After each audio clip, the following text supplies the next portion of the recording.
A couple months ago, a friend and I visited the town of Columbus, New Mexico, and I wanted to tell the story of one of the last raids on continental US soil. Now, the town of Columbus is just west of El Paso, connected by a railroad station, and it is immediately to the north of the province of Chihuahua, Mexico. Now, back in 1916, the territory directly to the south of here was under the firm control of a Mexican revolutionary by the name of Pancho Villa, and he controlled quite a bit of this territory, and Mexico at the time was in a state of civil war. When he attacked the town, the U.S. conducted a expedition under Pershing down into Mexico and flew this flag from the Mexican forts that they captured from the Villaists. And the history is very interesting because of the conflict. And here we see a lot of men marching, many of them Buffalo soldiers. This small town at the Pancho Villa State Park, ironically named after a man who killed quite a few people in the local area, something that the locals, some of them still feel very strongly about, but you can see that he targeted these people. I mean, his forces were shooting to kill. All of these bullets would have been aimed directly at the driver of this vehicle. You can see right now, they're centered right around his heart. 5 shots. It's amazing that he managed to survive, but it's interesting how many of these Vietnamists were killed. And I actually interviewed somebody who knew a veteran of this attack, and you can see Pershing to the left. Actually, Villa was good friends with General Pershing.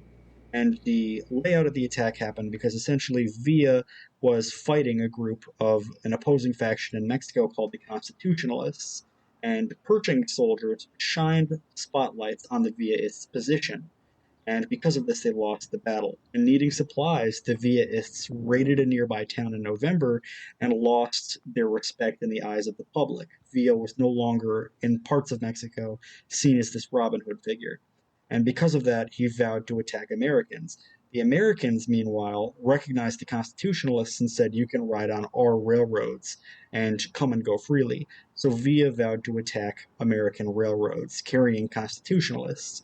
When he pulled 18 of them off a train, he realized very quickly they were civilians, but he needed to make a stand, so he slaughtered all the 18 American civilians on a U.S. train in Mexico, and this became an infamous massacre. And after this point in time, Pancho Villa launched this raid on March 9th, 1916, against Camp Furlong, which here is seen from the hill. Now, Furlong was a perfect strategic position. It was just north of Villa's controlled territory. It was midway between El Paso and Tucson. It was in the middle of nowhere. It was connected by a railroad, and any response to it would have taken a good period of time, so Villa had plenty of time to escape back into Mexico. And that's exactly what he did.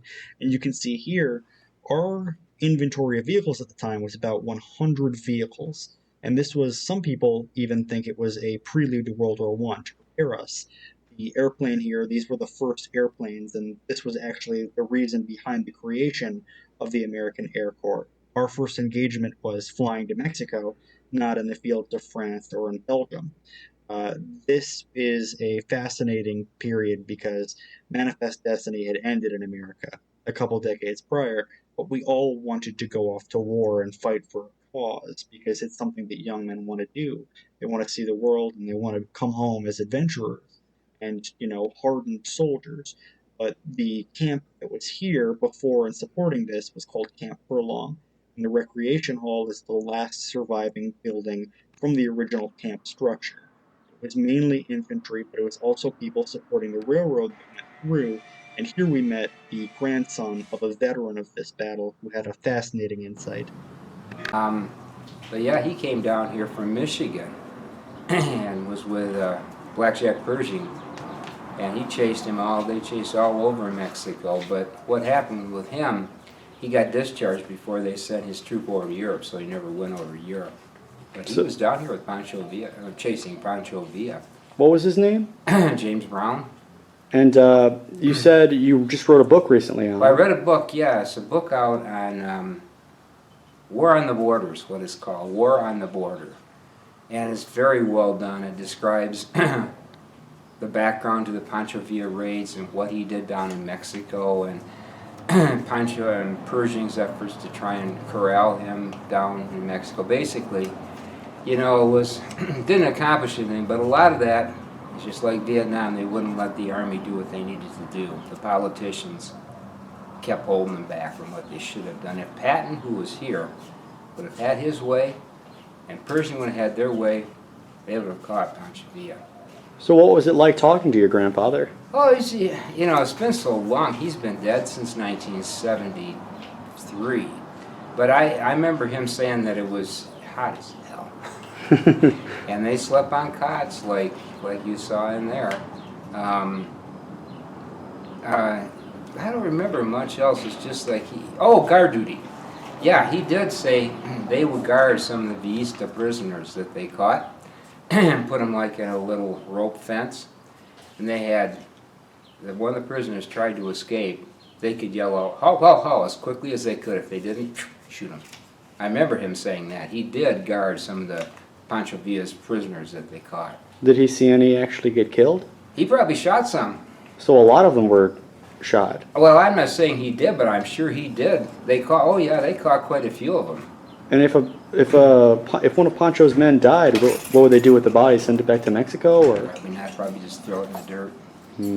It's inhumane what people do to other people, but they probably just bury them in the desert, mass grave, So, but that's about everything I can remember. It's been a long time. It's been a really long time. Well, it's a fascinating bit of history. He never went to. Did he ever? I mean, World War II. What did he have any memories of World War II? Well, he never got sent over to Europe. Like I say, when he got back from Mexico, his unit, I think he was with a Michigan National Guard unit that was sent down here. And I think when they got back from Mexico, they deactivated that unit because he never went over to Europe. Well, what were his experiences with the Buffalo Soldiers? He wasn't with the Buffalo Soldiers. He was with the troop transport. He was part of the truck unit. Those old pictures, those old trucks up there, he worked on those trucks. That's what he did. The Buffalo Soldiers were cavalry, but that was two different, 13th and 10th Cavalry, I think, Buffalo Soldiers that went down there. But he was with the the truck crew. So that's about what I remember. And it was really fascinating we talked to him. It's very lucky for us to run into history like that, but we're looking now at the site of the tent of Lieutenant Lucas, who was basically the hero of the day. He ran out upon hearing the first shots of battle and manned his machine gun, but he wasn't wearing any shoes. And if it weren't for him, it's very likely that Villa could have destroyed the majority of the town. It was a perfect military target. But here we have the Commercial Hotel, which was entirely destroyed during this raid. Now, I threw up a picture of the Hoover Hotel to show some of the damage of a different hotel, but these hotels were servicing this railroad station. These were people who were going from Furlong to El Paso to Tucson. It was a surprisingly busy town for being such a remote outpost. You see here the before and the after, and you can see how extensive this destruction was. This is just an interesting little border cafe, but behind it is another hotel where a battle actually did take place. Now, the building is marked in a painting for a hotel, but this hotel is an original structure, and several people, civilians, were shot trying to enter the front doors there. I believe the marking in this painting for Hoover Hotel is wrong, but looking from the windows here, you can see directly into Mexico. And the final few shots of this video are going to be the cemetery. Surprisingly, relatively few people that were killed during Pancho Villa's raid of this town were actually buried in this cemetery.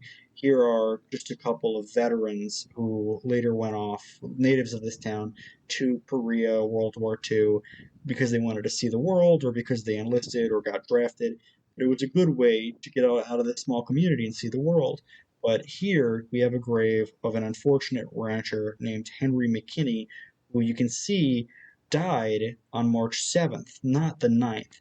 McKinney was caught by Villaist scouts and just saw them in the wrong place at the wrong time, and they killed him before he could report back and uncover their plans. But this is the last shot of this video, but to the right here is where the first runway of the U.S. Army Air Corps would have ever been, the first airplanes America ever used in war.